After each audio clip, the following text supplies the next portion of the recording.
product launching as known as SPC Celestium Plus 2.0. Silakan. Semua yang hari ini yang pertama kali tengok dia punya pattern.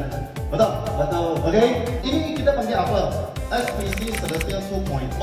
So 1.0 punya masa kita ada jalan tone punya warnanya.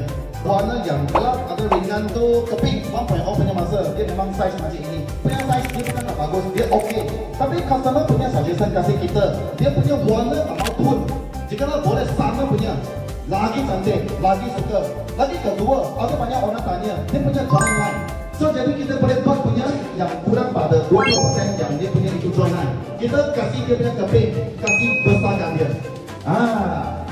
Ini macam baby.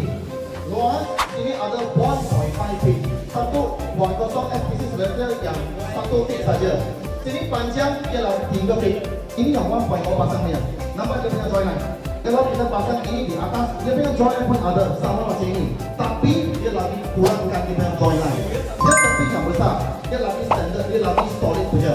Yang penting dia punya itu warna. Adapun sekarang punya warna semua yang sama punya. Kita yang pertama company yang keluar macam ini punya size dalam ini SPC. Tapi harga dia murah pada micro cement. Kita kali 202 6 boleh dapat satu hang-hang ngomong kuat punya Rizal.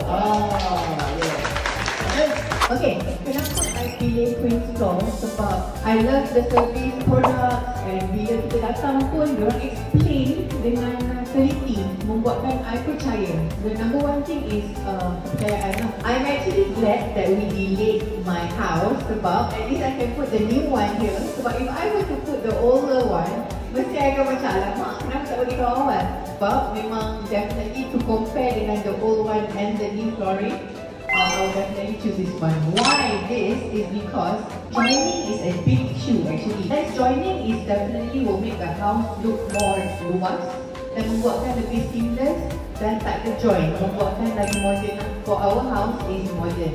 This is why untuk ruang tamu, this is why juga untuk ruang tengok TV, dan this is why juga dekat bilik tidur sebenarnya. Every step, everywhere.